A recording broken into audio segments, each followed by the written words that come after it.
નમોસ્તુ નમોસ્તુ નમોસ્તુ નમોસ્તુ. પ્રણમલોએ સૌત્રિકાળવર્તી અર્હંતાણમ. પ્રણમલોએ સૌત્રિકાળવર્તી સિદ્ધાણમ. પ્રણમલોએ સૌત્રિકાળવર્તી આઈર્યાણમ. પ્રણમલોએ સૌત્રિકાળવર્તી ઉચ્ચાયાણમ. પ્રણમલોએ સૌત્રિકાળવર્તી શવશાહનમ. ઓમકાર બિંદુ સંયુક્તમ નિત્યમ ધ્યાયંતિ યોગિના. કામદમ મોક્ષદમ ચૈવ ઓમકારાય નમો નમઃ. મંગલમ ભગવાન વીરો મંગલમ ગૌતમો ગણી. મંગલમ કુંદકુંદાર્યો જૈન ધર્મોસ્તુ મંગલમ. સર્વમંગલ માંગલ્યમ સર્વકલ્યાણકારકમ. પ્રધાનમ સર્વધર્માણમ જૈનમ જયતુ શાસનમ. નમઃ સમય સારાય સ્વાનુભૂત્યા ચકાશતે. ચિત સ્વભાવાય ભાવાય સર્વભાવાંતરચ્છિદે. ઈગો મેં શાસદો અપ્પા જ્ઞાન દર્શન લખણો. શેષા મેં બાહિરા ભાવા સૌવી સંયોગ લખણા.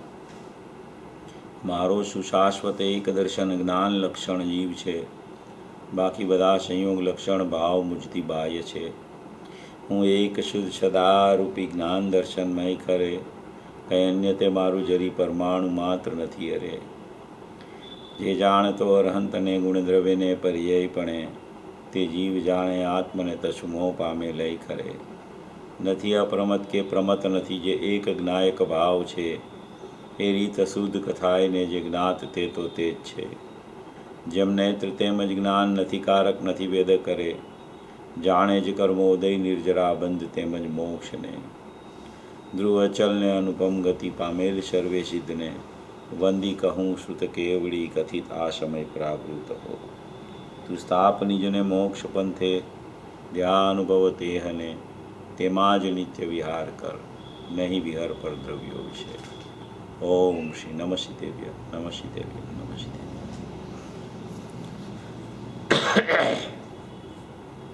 સમયસાર શાસ્ત્ર ઉપરના જે કળશોની રચના 278 કળશની થઈ છે. તે 278 અમૃતચંદ્ર આચાર્યના કળશ ઉપર રાજમલજી સાહેબે કળશ ટીકા નામનું એક પુસ્તક બનાવેલું છે. તેના ઉપર આપણી ચર્ચા 216 નંબરના કળશ ઉપર ચાલી રહી છે. કળશ ટીકાના કળશો જે અમૃતચંદ્ર આચાર્ય દ્વારા લખવામાં આવેલા છે તે સમયસારની અલગ અલગ ગાથાઓ ઉપર એમણે પોતે વિશેષ પ્રકારનો ભાવ કાંઈ આવ્યો હોય એના માટે આચાર્ય ભગવાન કળશ ચડાવતા હોય છે. ગાથામાં તો જે આવી ગયું હોય એ બધું આવી ગયું હોય. એની ટીકા એટલે એનો વિસ્તાર તો અમૃતચંદ્ર આચાર્ય દેવે કુંદકુદ આચાર્યના શાસ્ત્રનો કરેલો.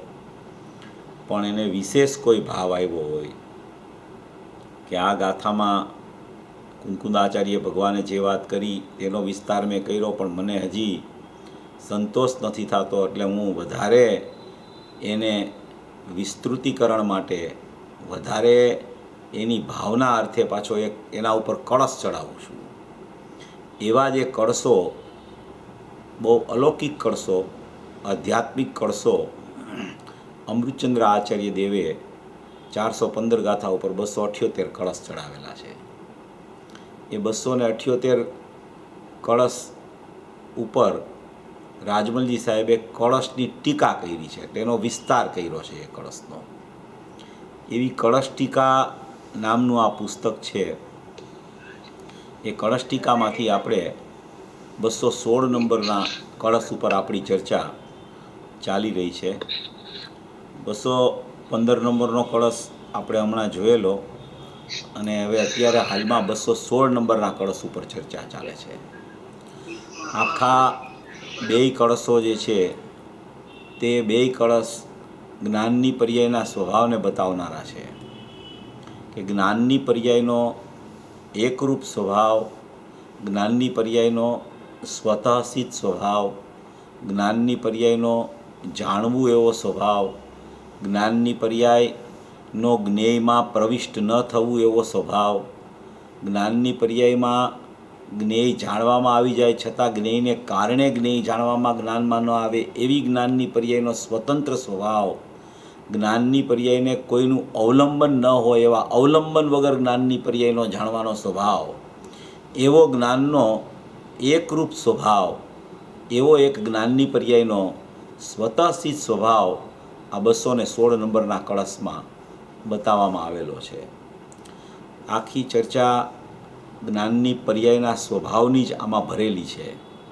એટલે જ્ઞાનની પર્યાયને કેન્દ્રબિંદુમાં રાખીને આખી આ કળશની ચર્ચાઓ પૂજ્ય ગુરુદેવશ્રી દ્વારા કરવામાં આવેલી છે.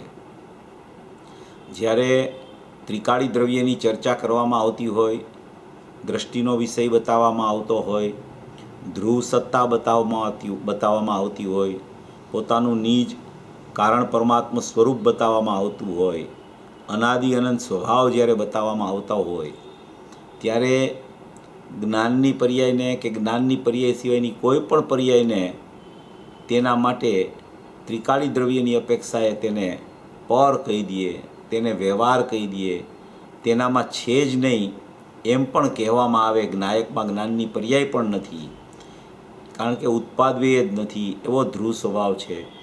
એમ કરીને જ્ઞાનની પર્યાય અથવા તો અનંત ગુણની અનંત પર્યાયોનો નિષેધ ત્રિકાળી દ્રવ્યની અપેક્ષાએ કરવામાં આવે. એ એક દ્રષ્ટિના વિષયની કોઈ ગાથા હોય કે દ્રષ્ટિનો વિષય જ્યારે સિદ્ધ કરવો હોય, દ્રષ્ટિના વિષય ઉપર જ્યારે દ્રષ્ટિ આપવામાં આવતી હોય ત્યારે એ દ્રષ્ટિમાં કેવું દ્રવ્ય તરવરે, એ દ્રષ્ટિના વિષયનું દ્રવ્ય કેવું હોય, જો એમાં તમને પર્યાયો દેખાય તો દ્રષ્ટિ ખરેખર એ પર્યાયો દેખાય તો પર્યાયો તો ઉત્પાદવાળી અસ્થિર પર્યાયો છે. તો સ્થિર તત્વ હોય એ સ્થિર તત્વ ઉપર દ્રષ્ટિ દેતા દ્રષ્ટિ સ્થિર થાય. એટલે ત્યારે સ્થિર તત્વને જ્યારે બતાવવામાં આવતું હોય, ત્રિકાળી દ્રવ્યને બતાવવું હોય, ઉપાદેયભૂત તત્વ બતાવવું હોય, દ્રષ્ટિનો વિષય બતાવવામાં આવતો હોય, કારણ કે એના ઉપર દ્રષ્ટિ દેવાની હોય, ત્યારે એમાં કોઈ પર્યાયો છે જ નહીં, પર્યાયોનો સર્વથા અભાવ કહેવામાં આવે.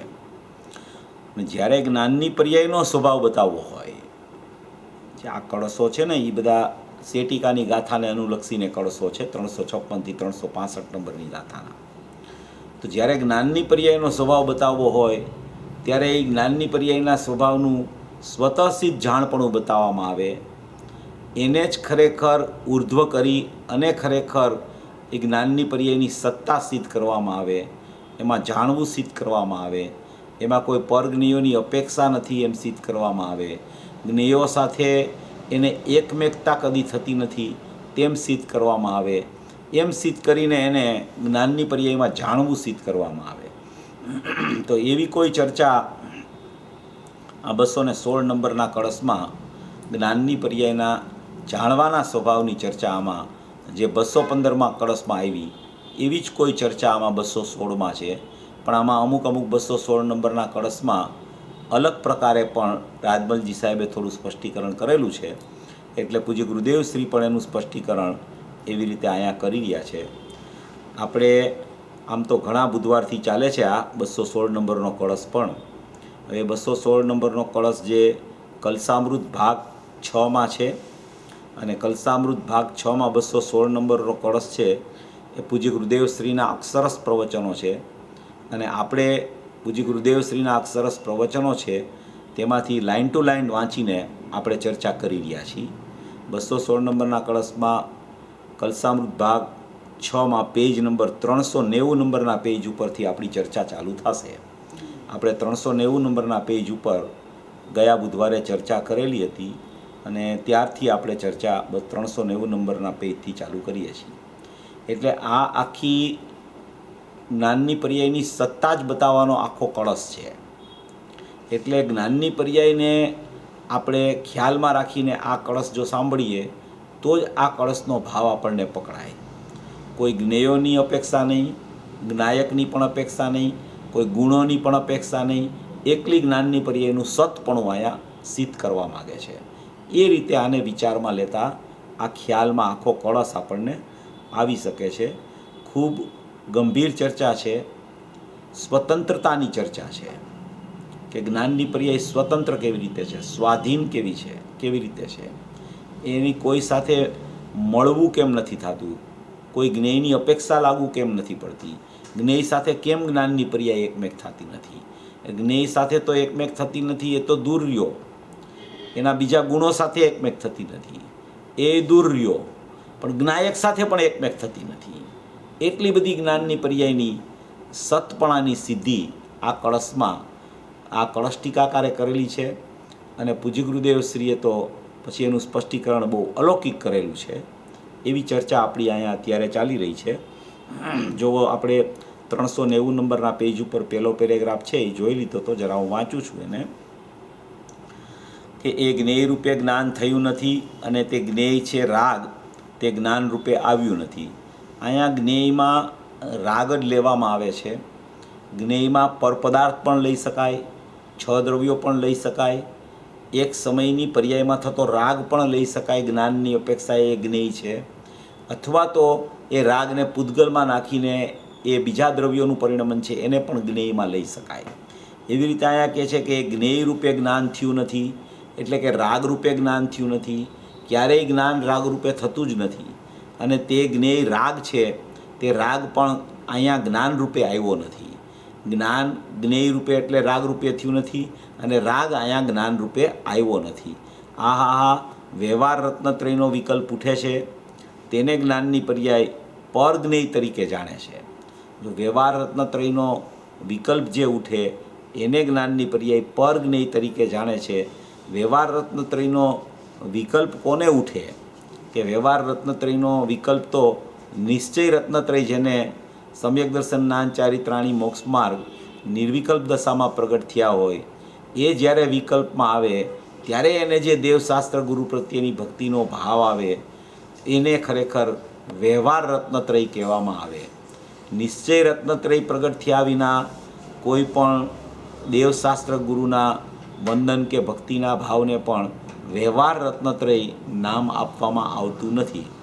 એટલે અહીંયા નિશ્ચય રત્નત્રય પ્રગટ થયા પછીના વ્યવહાર રત્નત્રયની ચર્ચા કરવા માગે છે. વ્યવહાર રત્નત્રયનો વિકલ્પ ઉઠે છે, તેને જ્ઞાનની પર્યાય પરજ્ઞેય તરીકે જાણે છે. પરજ્ઞેય છે એમ જ્ઞાનની પર્યાય પોતામાં રહીને આ પરજ્ઞેય છે એમ જાણી લે છે. છતાં તે જાણવાની પર્યાયનો અંશ, આ જાણવાની પર્યાયનો અંશ એટલે કે જ્ઞાનની પર્યાયનો અંશ, એટલે કે જાણવું જેમાં ચાલુ છે એવો અંશ, એવો તે જાણવાની પર્યાયનો અંશ તે રાગના જ્ઞેયમાં ગયો નથી. રાગને જાણવા છતાં રાગના જ્ઞેય, રાગ જે જ્ઞેય છે એમાં જ્ઞાનની પર્યાયનો અંશ જાતો નથી. કારણ કે રાગનું જ્ઞાન થાય છે પણ રાગરૂપ થઈને જ્ઞાન રાગને જાણતું નથી. જ્ઞાન જ્ઞાનરૂપ રહીને રાગને જાણે છે, એનું નામે વ્યવહાર છે ખરેખર તો. એટલે અહીંયા જે કહેવા માગે છે એ જ્ઞાન અને જ્ઞેયની, જ્ઞાન અને રાગની ભિન્નતા બતાવવા માટે કહે છે કે છતાં તે જાણવાની પર્યાયનો અંશ એટલે કે જ્ઞાનની પર્યાયનો અંશ તે રાગના જ્ઞેયમાં ગયો નથી. તેમ તે રાગનો અંશ છે એ અહીં જણાણો છે. તે જણાણો છે એ તો તે સંબંધીનું પોતાનું જ્ઞાન જો ચોખ્ખું કરે છે કે રાગનો અંશ છે એ રાગનો અંશ છે. રાગનો અંશ કયો કે જ્ઞેય કયો તે અહીંયા જણાણું છે. એટલે રાગનો અંશ જે અહીંયા જણાણો છે તે જણાણો છે એ તો એ સંબંધીનું પોતાનું જ્ઞાન જણાણું છે. એ સંબંધીનું પોતાનું જ્ઞાન એમ શા માટે કહેવામાં આવે છે કે અત્યારે રાગ છે એવું અહીંયા જ્ઞાનમાં જ્ઞાનનું પરિણમન ચાલુ થયું છે, કે અહીંયા મારી બાજુમાં રાગનું પરિણમન ચાલે છે એવું અહીંયા જ્ઞાનનું પરિણમન ચાલુ થયું છે. એ અપેક્ષાએ કે આ રાગ સંબંધીનું અહીંયા જ્ઞાન છે એમ એની સાથે સંબંધ જોડીને કહેવામાં આવતું હોવા છતાં રાગ સાથે કોઈ જ્ઞાનનો સંબંધ થતો નથી. જ્ઞાનની પર્યાય સ્વતઃસિદ્ધ એવી પ્રગટ થાય છે. એમાં એવી જ યોગ્યતા હોય છે કે જેવો બારમાં રાગ જ્ઞેય રૂપે હોય તેવું અહીંયા જ્ઞાન સ્વતઃસિદ્ધ પોતાથી ઉત્પન્ન થાય. એટલે અહીંયા કહે છે કે અહીં એ રાગનો અંશ જણાણો, તે જણાણો છે તો એ સંબંધીનું પોતાનું જ્ઞાન, એ જ્ઞાનમાં કાંઈ રાગ આવ્યો નથી. એ જ્ઞાન છે એમાં કાંઈ રાગ નથી આવી જતો. એ સંબંધીનું પોતાનું જ્ઞાન થાય છે. એ સંબંધીનું પણ રાગનું જ્ઞાન નથી થતું અહીંયા. એ સંબંધીનું પોતાનું જ્ઞાનનું જ્ઞાન અહીંયા થાય છે. અને એ જ્ઞાનમાં પણ કાંઈ રાગ આવ્યો નથી. જ્ઞેયનો અંશ અહીંયા આવ્યો નથી. રાગનો અંશ કયો, જ્ઞેયનો અંશ કયો તે જ્ઞાનમાં પ્રવેશી શકતો નથી. કારણ કે જ્ઞાન જુદું છે, રાગ જુદો છે. જ્ઞાન જુદું છે, જ્ઞેયો જુદા છે. જો જ્ઞેયો જુદા ન હોય તો અહીંયા જાણવું જ્ઞાનમાં જે જ્ઞેયનું થાય છે એ જાણવું જ ખરેખર કેવી રીતે થાય જો એકમેક હોય તો. એટલે એ જ્ઞેય જુદા છે, રાગ જુદો છે, રાગ પૃથક છે, એટલે જ રાગ જુદો છે એટલે એને રાગ કહેવામાં આવે છે. રાગ જો અહીંયા મળી ગયો હોય તો એને જ્ઞાન કહેવામાં આવે.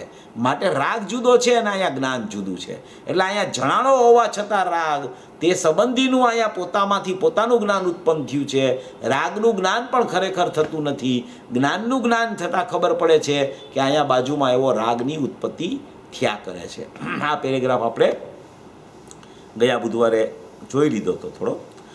એટલે હવે પ્રશ્ન કરે છે શ્રોતા. આ શ્રોતાના પ્રશ્નો હવે આમાંય આવશે. 215 કળશમાં જેમ આવતા હતા ને એવી જ રીતે આમાં પ્રશ્નો આવે છે. મુમુક્ષુ પ્રશ્ન કરે છે કે આ તો જ્ઞાનીની વાત છે ને, કારણ કે ઉપર વ્યવહાર રત્નત્રયની ચર્ચા આવી એટલે નિશ્ચય રત્નત્રય વિના તો વ્યવહાર રત્નત્રય હોય નહીં. એટલે આ તો જ્ઞાનીનું જ્ઞાન રાગને ન અડે. જ્ઞાનીના જ્ઞાનમાં રાગ સંબંધીનું જ્ઞાન થાય, પણ અજ્ઞાનીના જ્ઞાનમાં તો રાગનું જ જ્ઞાન થાય. રાગની સન્મુખ થઈને જ્ઞાન થાય, જ્ઞેયની સન્મુખ થઈને જ્ઞાન થાય. જ્ઞાન ત્યાં જાય તો જ્ઞાન રાગને જાણે. એવો આ પ્રશ્ન છે કે આ તો જ્ઞાનીની વાત છે. એમ આ તો જ્ઞાનીની વાત છે ને, કારણ કે અજ્ઞાનીને તો એવું ન હોય. એને તો જ્ઞાનને રાગની જુદાઈ કેવી રીતે ભાષે? એને તો બે એકમેકતા રાગ મિશ્રિત જ્ઞાન એને તો ભાષા કરે છે. તો પૂજ્ય ગુરુદેવ શ્રીનો જવાબ જુઓ, કેટલો સુંદર જવાબ છે. પહેલાં તો એમણે કહી દીધું કે અહીં તો જ્ઞાનીની વાત છે. એમ તો એણે વાત કહી દીધી કે અહીં તો અજ્ઞાનીની વાત છે. આ પહેલી વાત તો કહી દીધી. પછી ગુરુદેવ શ્રી એમ કહે છે કે વસ્તુના સ્વભાવની વાત છે.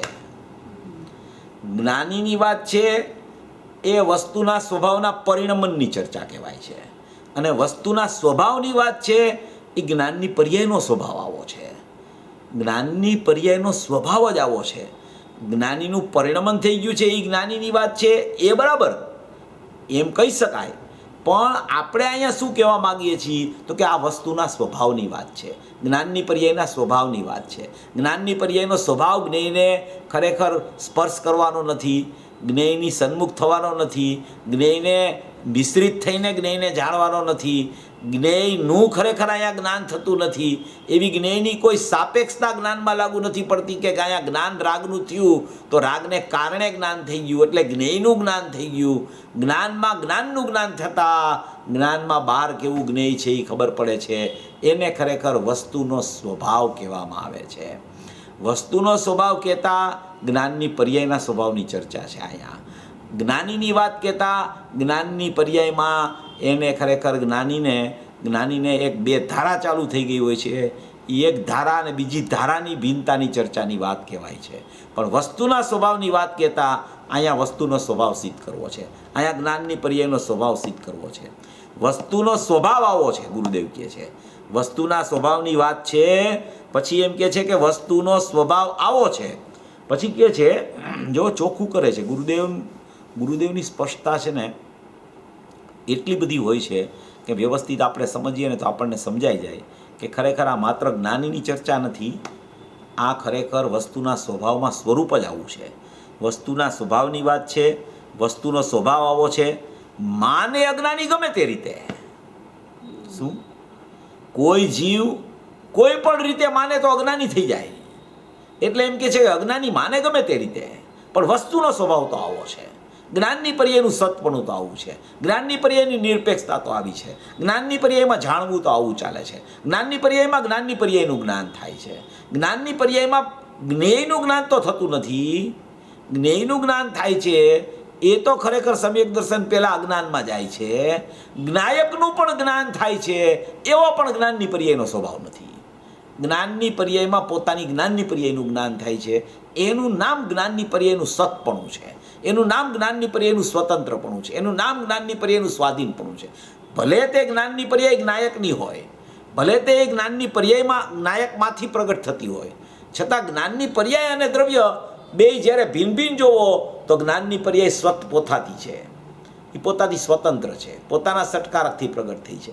એને કોઈ જ્ઞાયકની અપેક્ષા નથી. જ્ઞેયની તો અપેક્ષા છે જ નહીં, પ્રશ્ન જ નથી. કારણ કે એ તો પૃથક પદાર્થ છે, એ તો ભિન્ન પદાર્થ છે, એની સાથે તો કંઈ સંબંધ જ નથી. એ તો ખરેખર આમ જ્ઞેયને તમે રાગને પૂતગલમાં નાખો તો એ તો પરદ્રવ્ય થઈ ગયું છે. એ તો પ્રશ્ન જ નથી એની સાથે સંબંધનો. પણ સંબંધ એને જ્ઞાયક સાથે છે. પણ એ જ્ઞાયકને જ્ઞાનની પર્યાય કેવી એ પણ ખરેખર વ્યવહારમાં જાય છે. એવું પણ ખરેખર સ્વરૂપ નથી જ્ઞાનની પર્યાયનું. જ્ઞાનની પર્યાયનું સતપણું એ સ્વતઃ સિદ્ધ છે. એને કોઈની અપેક્ષા બિલકુલ ક્યારેય પણ લાગુ પડતી નથી. એવો સત સ્વભાવ જ્યારે ખ્યાલમાં આવે ને જ્ઞાનની પર્યાયનો, ત્યારે એ જ્ઞાનની પર્યાય જ્ઞેયોથી જુદી પડી જાય છે. અને એ જ્ઞેયોથી જુદી પડી જાય છે તો એમાં ખરેખર જ્ઞેયોનું લક્ષ છૂટી જાય છે. અને જ્ઞેયોથી જુદી પડેલી જ્ઞાનની પર્યાય સીધી જ્ઞાયકમાં જાય છે તો જ્ઞાયકનું લક્ષ થઈ જાય છે. એવી કોઈ આ સુંદર ચર્ચા આમાં 216 નંબરના કળશમાં રાજમલજી સાહેબે મૂકેલી છે. જો પૂજ્ય ગુરુદેવશ્રી કહે છે, વસ્તુના સ્વભાવની વાત છે. વસ્તુનો સ્વભાવ આવો છે, માને અજ્ઞાની ગમે તે રીતે. અજ્ઞાનીની માન્યતા વિપરીત છે એટલે તો એને અજ્ઞાની કહેવામાં આવે છે. માને ગમે તે રીતે અજ્ઞાની તો ગમે તે રીતે માની લે કે જ્ઞેયથી જ્ઞાન થઈ ગયું. જ્ઞેય આવું જ્ઞેય હતું તો જ અહીંયા એવું જ્ઞાન થયું ને, આવું જ્ઞેય નહોતું ત્યાં બહાર તો અહીંયા જ્ઞાન એવું ન થયું, બીજું જ્ઞાન થયું. તો એ જ્ઞેયની સાપેક્ષતા એટલી તો લાગુ પડી કે નહીં? એવા ઘણા પ્રશ્નો અજ્ઞાન દશામાં અજ્ઞાનીને એની માન્યતાની વિપરીતતાના કારણે ઉત્પન્ન થયા કરે. તો કે ભાઈ અહીંયા જે જ્ઞાનની પર્યાયમાં જે જ્ઞાન સ્વતઃ સિદ્ધ થયું, જે જ્ઞાનની પર્યાય નિરપેક્ષ પ્રગટ થઈ, જે જ્ઞાનની પર્યાયને કોઈની અપેક્ષા નથી એવી પ્રગટ થઈ, એમાં જાણવું તો એ સ્વતઃ સિદ્ધ પોતે અંદરથી લઈને આવે છે. જ્ઞેયનું કોઈ કારણ લાગુ નથી પડતું કે આવું જ્ઞેય છે માટે અહીંયા આવું જાણવું થયું. એવી કોઈ વ્યવસ્થા જ નથી.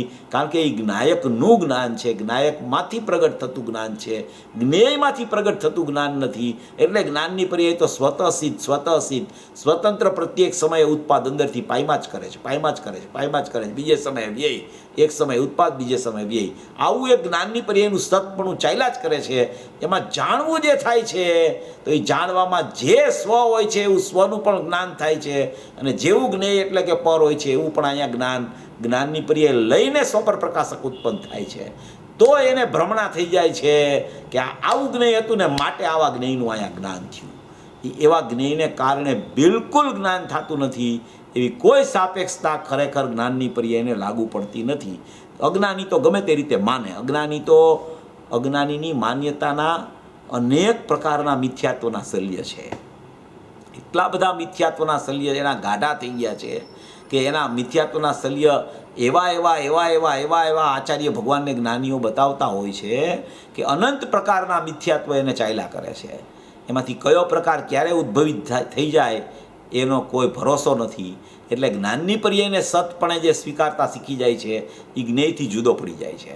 જ્ઞેયથી જુદો પડી જાય છે તો એને તરત જ જ્ઞાનની પર્યાયનો સ્વભાવ ખ્યાલમાં આવે છે કે જાણવું છે.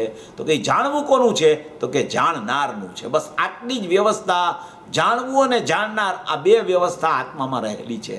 એની બહાર કોઈ વ્યવસ્થા જ્ઞાનની પર્યાયની કે જ્ઞાયકની બિલકુલ છે નહીં. તો કે અહીં તો જ્ઞાનીની વાત છે, વસ્તુના સ્વભાવની વાત છે. વસ્તુનો સ્વભાવ આવો છે, માને અજ્ઞાની ગમે તે રીતે સમજાણું કાંઈ તો મુમુક્ષુ એમ કહે છે કે પોતાના આનંદ સ્વભાવના આનંદની પર્યાયને તમે શું કહેશો? પોતાના આનંદ સ્વભાવમાં આનંદની પર્યાયને તમે શું કહેશો?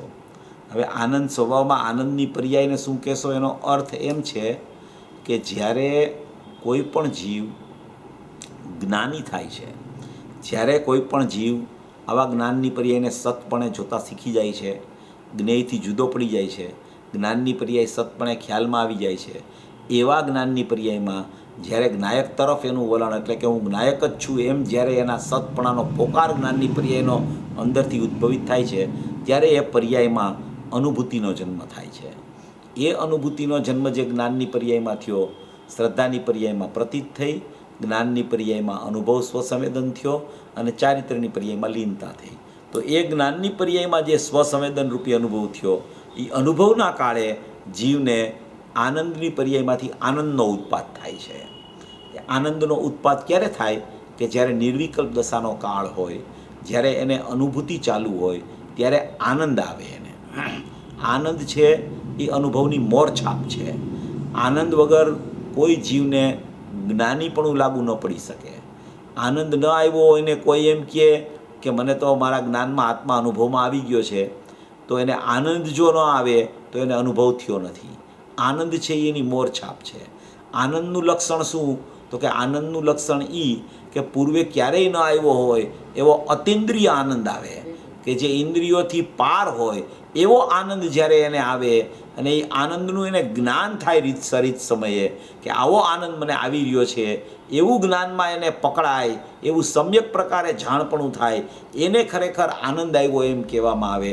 જ્યારે જ્ઞાનની પર્યાય નાયક તરફ વલણ કરીને એટલે નાયક સાથે એકમેક થઈને પરિણમી જાય ત્યારે અભેદમાં કોઈ પણ ભેદ ન રહીએ ત્યારે આનંદની ઉત્પત્તિ થાય. તો અહીંયા એ પ્રશ્ન કરવામાં આવ્યો છે કે પોતાના આનંદ સ્વભાવમાં આનંદની પર્યાયને તમે શું કહેશો? બધી પર્યાયને તમે પર કહો છો, જ્ઞેયને તમે પર કહો છો, રાગની પર્યાયને પર કહો છો, તો આનંદની પર્યાયને શું કહેશો? તો ગુરુદેવ જવાબ આપે છે, આનંદની પર્યાય પણ પર તરીકે જ્ઞેય છે. જો શું કહે છે?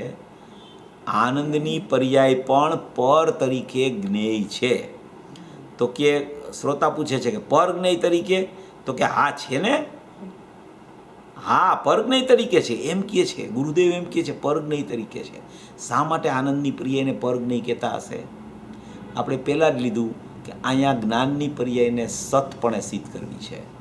કોઈ પણ પ્રકારની સતને અપેક્ષા ન હોય એને જ ખરેખર સત કહેવામાં આવે. આનંદની પર્યાયને પણ ખરેખર પરમાં નાખે ને ત્યારે જ જ્ઞાનની પર્યાયનું સતપણું એને બેઠવું હોય, અને એ સતપણું બેઠવું હોય ત્યારે જ નાયકની પર્યાયમાં અનુભૂતિ થાય, અને અનુભૂતિ થતાં આનંદ આવે તો આનંદનું જ્ઞાન થાય. પણ આનંદનું જ્ઞાન થાય એનો અર્થ જ એમ છે કે આનંદ પર છે ને જ્ઞાન સ્વ છે. એવી વાત નિયમસારમાં આવી છે. જો ગુરુદેવ કહે છે આમાં કે આ પર જ્ઞેય તરીકે, તો કે હા છે ને, ગુરુદેવ કહે છે હા છે ને, તો કે દ્રવ્ય ગુણ અને પર્યાય, તો કે હા એ પોતાની પર્યાય સિવાય બધી પર્યાય પર જ્ઞેય તરીકે છે. હા હા હા બહુ ઝીણું પડશે એનું હોવાપણું કેવડું ને કેટલું ને કેમ છે એ વાત છે. શું કહ્યું? બહુ ઝીણું પડશે કે. જો આમાં એક વાત એવી છે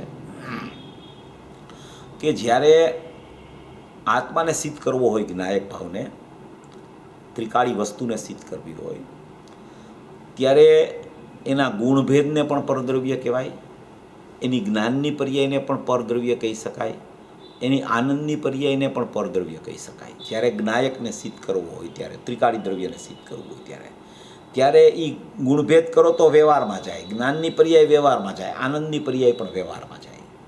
આ એક શૈલી છે, આ એક પ્રતિપાદનની શૈલી છે. આવું સ્વરૂપ છે. શૈલી એટલે આવું સ્વરૂપ છે.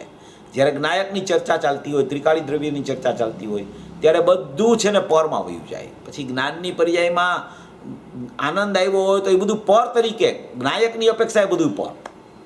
હવે જ્યારે ત્યાંથી નીચે ઉતરીને જ્ઞાનની પર્યાયમાં આવો ત્યારે જ્ઞાનની પર્યાયની અપેક્ષાએ બીજા અનંત ગુણોની અનંત પર્યાયો છે એને વ્યવહાર કહેવાય. કારણ કે શા માટે? કારણ કે જ્ઞાનની પર્યાયથી એ પર્યાયો જુદી છે. જ્ઞાનની પર્યાયમાં તે પર્યાયો નથી, જ્ઞાનની પર્યાય તે પર્યાયમાં ગઈ નથી, આનંદની પર્યાય જ્ઞાનની પર્યાયમાં આવી નથી.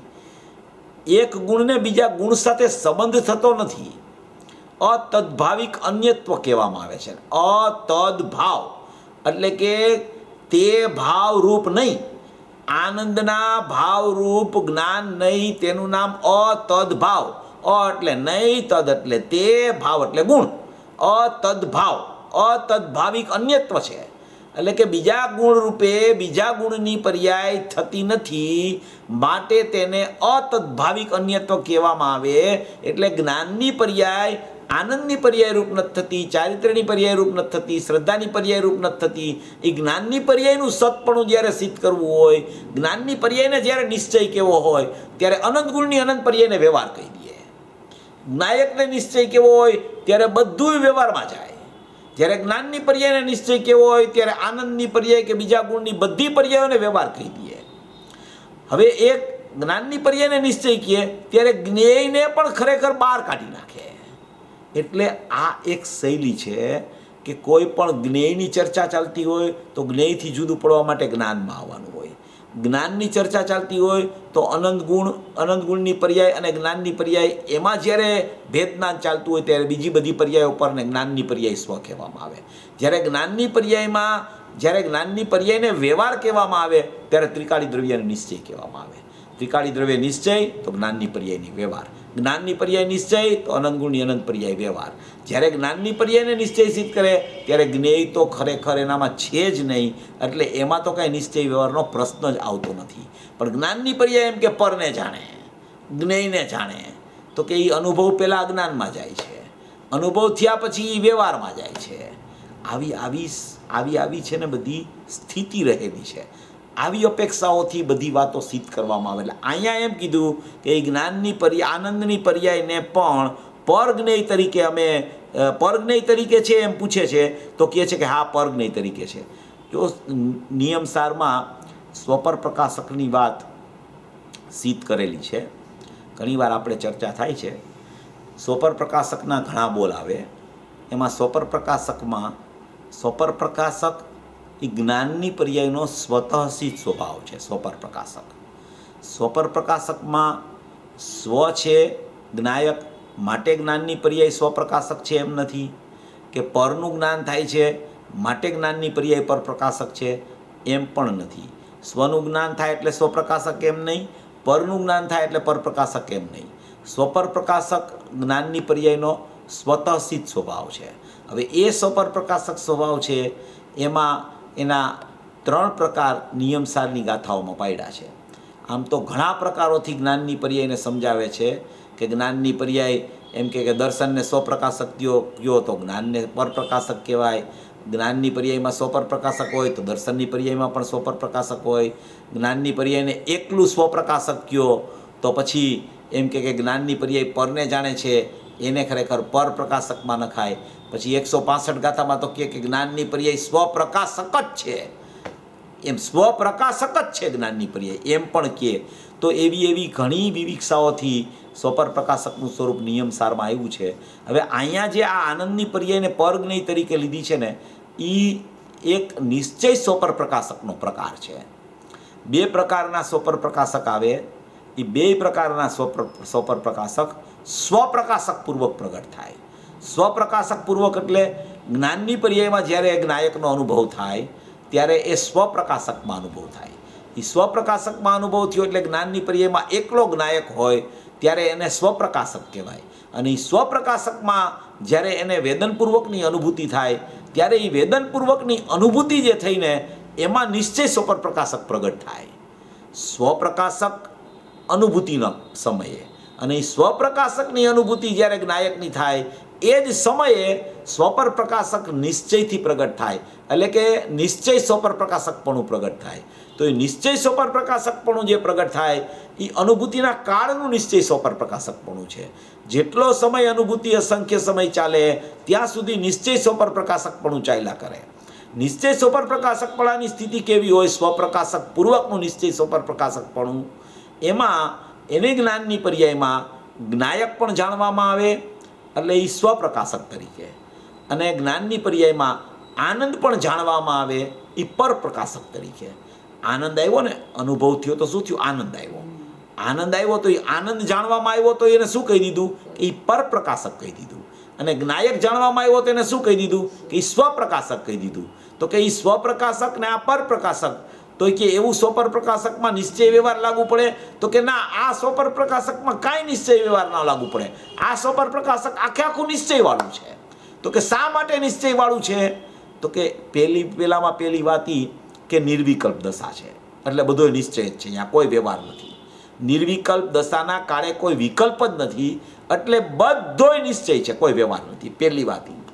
બીજી વાત એ કે જ્ઞાયકના અવલંબનપૂર્વક આનંદ પ્રગટ થયો છે, એટલે આનંદ આવ્યો છે અને જ્ઞાયકનું અવલંબન છે, એટલે એ બેય ખરેખર નિશ્ચય કહેવામાં આવે. કારણ કે જ્ઞાયકનો અવલંબન સ્વપ્રકાશકમાં થયો અને અવલંબનપૂર્વક જે આનંદ આવ્યો એને ખરેખર જ્ઞાનની અપેક્ષાએ પરપ્રકાશકપણું કીધું છે. પણ એ આનંદની પર્યાય, જ્ઞાનની પર્યાય અને જ્ઞાયક એ સમયે નિર્વિકલ્પ દશાના કાળે તમે અહીંયા જોવો તો ત્યાં કોઈ પણ પ્રકારનો ભેદ નથી હોતો. એ ભેદ ન હોવાને કારણે એને સ્વપર પ્રકાશક નિશ્ચય કહેવામાં આવે છે. ત્યાં કોઈ વ્યવહાર નથી હોતો. પણ અહીંયા અત્યારે જે આ વાત બતાવવી છે એ અહીંયા આનંદની પર્યાયને પણ પર તરીકે જ્ઞેય છે એમ કેમ કહે છે કે અહીંયા જ્ઞાનની પર્યાયનું સતપણું સિદ્ધ કરવું છે. કોઈને એમ થાય કે હવે આનંદ જ્યારે અનુભૂતિના કાળમાં આવે એને તમે પર જ્ઞેય તરીકે કેવી રીતે કહી શકો? તો કે એ પર જ્ઞેય તરીકે એટલા માટે કહે છે કે એ આનંદની પર્યાયનો ગુણ જુદો છે, જ્ઞાનની પર્યાયનો જ્ઞાન ગુણ જુદો છે. બે ગુણને ખરેખર સંબંધ નથી. એ અપેક્ષાએ એને પર કીધું છે. ખરેખર તો એ નિશ્ચય છે, એ સ્વચ્છ છે, બધું એ પર નથી. ગુરુદેવે આગળ ખુલાસો કરશે એનો. એ પર નથી. પર કઈ અપેક્ષાએ કહે છે કે આનંદનો ગુણ જુદો છે, જ્ઞાનનો ગુણ જુદો છે. જ્ઞાનના ગુણથી આનંદનો ગુણ જુદો છે. જ્ઞાનની પર્યાયનું સતપણું જ્યારે સિદ્ધ કરવું હોય ત્યારે બીજા ગુણોની કોઈ પણ પર્યાયો હોય, ચાહે તો એ અતિન્દ્રિય આનંદની પર્યાય હોય તો પણ એને પર કહી દેવામાં આવે. કારણ કે અહીંયા જ્ઞાનની પર્યાયનું સતપણું સિદ્ધ કરવું છે. આ બહુ અગત્યની વાત છે. કળશ કયો ચાલે છે, સિદ્ધ શું કરવું છે, એમાં ભાવ શું બતાવવો છે, બધી જગ્યાએ એક સરખું લાગુ ન પડે. અહીંયા આનંદની પર્યાયને પર જ્ઞેય કહે છે, બીજી જગ્યાએ એમ કે આનંદની પર્યાય તો નિશ્ચય છે, અહીંયા કહે છે પર છે. તો કેવી રીતે એનો ક્યાસ કાઢવો, સમજવું કેવી રીતે કે અહીંયા જ્ઞાનની પર્યાયનું સતપણું બતાવવું છે, અહીંયા જ્ઞાન ગુણને અને આનંદ ગુણને જુદા જુદા બતાવવા છે, એ બેમાં અતદ્ભાવિક અન્યત્વ સિદ્ધ કરવું છે. પણ જ્યારે અનુભૂતિની ચર્ચા ચાલતી હોય ત્યારે અનુભૂતિમાં તો બધું નિશ્ચય છે. એ સમયે જ્ઞાયકે નિશ્ચય, જ્ઞાનની પર્યાય નિશ્ચય, આનંદે નિશ્ચય. ત્યાં કોઈ વ્યવહાર નામની ચીજ નથી હોતી. કારણ કે એકલો અતિન્દ્રિય જ્ઞાન ને અતિન્દ્રિય આનંદનો અનુભવ આત્માના અવલંબનપૂર્વક ક્યાં ચાલતો હોય છે. અવલંબન લેનાર પર્યાય હોવા છતાં અવલંબન લેનાર પર્યાયને અવલંબનભૂત વસ્તુની કોઈ જુદાઈ નથી હોતી. એટલે ત્યાં બધું નિશ્ચય કહેવામાં આવે છે. એને નિશ્ચય સ્વપર પ્રકાશક નિયમસારમાં કીધું છે. ગુરુદેવ તો કેટલી વખત આનો ખુલાસો કરે છે કે સ્વપ્રકાશક પૂર્વક નિશ્ચય સ્વપર પ્રકાશક, અને અનુભૂતિનો કાળ જ્યારે એનો પૂરો થઈ જાય ત્યારે અનુભૂતિનો કાળ પૂરો થઈ જાય મીન્સ કે એને વિકલ્પાત્મક દશામાં જ્ઞાની આવી જાય તો એને ત્યારે વ્યવહાર સ્વપર પ્રકાશકનો જન્મ થાય છે. નિશ્ચય સ્વપર પ્રકાશક છૂટી જાય છે. કારણ કે આનંદ ચાલ્યો જાય છે. સદુપયોગ રૂપી આનંદ નથી, હવે ત્યાં પરિણતિ રૂપી સુખ છે. એટલે એને ખરેખર ત્યાં એમ કહેવામાં આવે કે વ્યવહાર સ્વપર પ્રકાશકમાં આ જ્ઞાની આવી ગયા. પણ અહીંયા જે સિદ્ધ કરવામાં માગે છે કે આનંદની પર્યાય પણ પર તરીકે જ્ઞેય છે, એનો અર્થ એમ છે કે જ્યારે આનંદ આવે છે ત્યારે આનંદ આનંદ ગુણમાંથી આવે છે અને જ્ઞાનની પર્યાય જ્ઞાન ગુણમાંથી આવે છે. માટે બે પર્યાયના ગુણો જુદા હોવાને કારણે આનંદને પર જ્ઞેય કહેવામાં આવે છે. એ રીતે આને આ અપેક્ષા એમાં લાગુ પડે છે. અહીંયા બીજી કોઈ આનંદની પર્યાયને એમ કે આનંદની પર્યાય પર દ્રવ્યમાં ગઈ, ત્રિકાળી દ્રવ્યની અપેક્ષાએ એ ત્રિકાળી દ્રવ્ય સ્વ છે ને બાકીની બધી પર્યાય પર છે એમ સિદ્ધ નથી કરવું. અહીંયા સિદ્ધ જે અપેક્ષાએ જ્યાં સિદ્ધ કરવું હોય એ રીતે જો જ્ઞાનમાં આપણે બેસાડીએ ને તો જ આખો સળંગ કળશ આપણને બેસે. નહીતર આપણી અપેક્ષાઓ ફર્યા કરે તો વાસ્તવિક સ્વરૂપ ન સમજાય. અહીંયા કોઈ બીજી અપેક્ષા જો આપણે લગાવી દઈએ તો આપણા પાછળના વાક્યો આવશે ને એમાં અને આ વાક્યમાં ખલેલ પડી જાય. ટૂંકમાં એની હંમેશા સળંગતા રહેવી જોઈએ કે જ્ઞાનની પર્યાયનું સતપણું અહીંયા સિદ્ધ કરવું છે. એટલે અહીંયા આનંદની પર્યાયને પર જ્ઞેય તરીકે જ્ઞેય છે એમ કહેવામાં આવે છે. એ રીતે આપણે સમજણમાં બરાબર લેવું. ગુરુદેવની વાત બધી એવી હોય છે કે એ વાત તો કેટલી આવી જાય, એક પ્રવચનમાં કેટલી વાતો આવે, પણ એની સમજણ જો આપણે એ જે અપેક્ષાએ કહેવા માગતા હોય એ અપેક્ષાએ ન કરીએ તો પછી એકબીજાની ખતવણી એટલી બધી ભૂલ ભરેલી થઈ જાય. પછી એનો સરવાળો જ્યારે આપણે મારવા બેસીને તો ક્યારેય સરવૈયું બેલેન્સ શીટ મળે જ નહીં. એની ગોટાળા જ ચાલ્યા કરે એમાં, કારણ કે એકની ખતવણી બીજામાં થઈ ગઈ હોય. એટલે અપેક્ષાઓ પણ એકદમ પરફેક્ટ બરાબર એને સમજવી જોઈએ. એ ન સમજે તો ગોટાળો થવાનો સંભવ ઉપસ્થિત થાય છે. આનંદની પર્યાય પણ પર જ્ઞેય તરીકે જ્ઞેય છે. તો મુમુક્ષુ પૂછે છે કે પર જ્ઞેય તરીકે, તો કે આ છે ને દ્રવ્ય ગુણને પર્યાય. તો ઉત્તર હા, એ પોતાની પર્યાય સિવાય બધી પર્યાય પર જ્ઞેય તરીકે છે. પોતાની પર્યાય એટલે જ્ઞાનની પર્યાય, જ્ઞાનની પર્યાય સિવાયની બધી પર્યાય પર જ્ઞેય તરીકે છે. હા, ઝીણું બહુ પડશે એમ શું કામ બોલે છે ખબર છે? આનંદની પર્યાયને પર જ્ઞેય કહી દે છે ને એટલે ઝીણું પડે ને, કે અનુભૂતિના કાળમાં આનંદની પર્યાય આવે હવે અહીંયા સ્વજ્ઞેય ને પરજ્ઞેય એવો વિભાગ જ ક્યાં છે? તો તમે એને પરજ્ઞેય કહો છો. અહીંયા તો આનંદનું વેદન છે, જ્ઞાનનું વેદન છે, આત્માની લક્ષપૂર્વકની સ્થિતિ છે, એને તમે પરજ્ઞેય કેમ કહો છો? તો કે અહીંયા જ્ઞાનની પર્યાય પોતાની સિદ્ધ કરવી છે, એના સિવાયની બધી પર્યાય પરજ્ઞેય છે. એટલે આ ઝીણું પડશે એમ ગુરુદેવ કહે છે.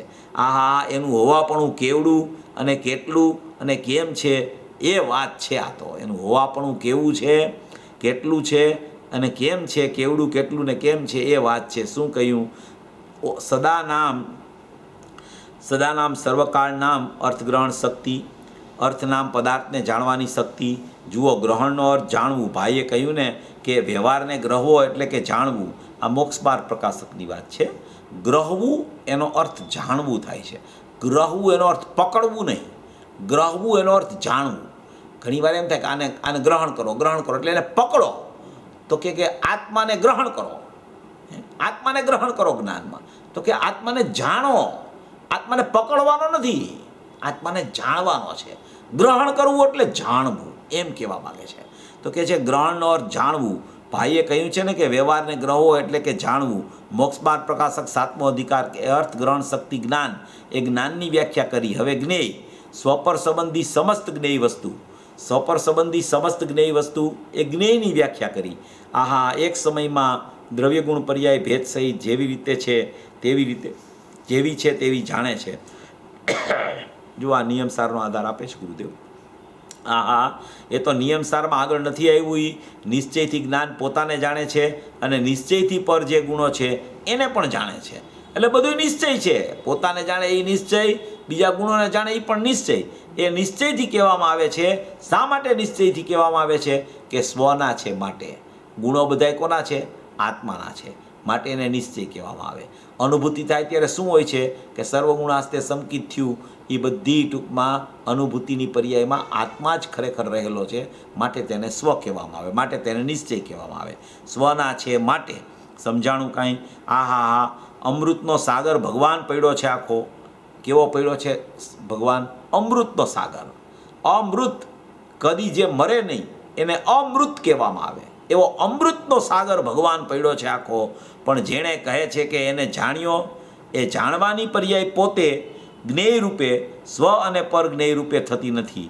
જો જાણવાની પર્યાય પોતે જ્ઞેય રૂપે, પછી કે છે સ્વ જ્ઞેય રૂપે કે પર જ્ઞેય રૂપે, જ્ઞાયક રૂપે કે રાગ રૂપે, એ જાણવાની પર્યાય સ્વ અને પર જ્ઞેય રૂપે કદી થતી નથી.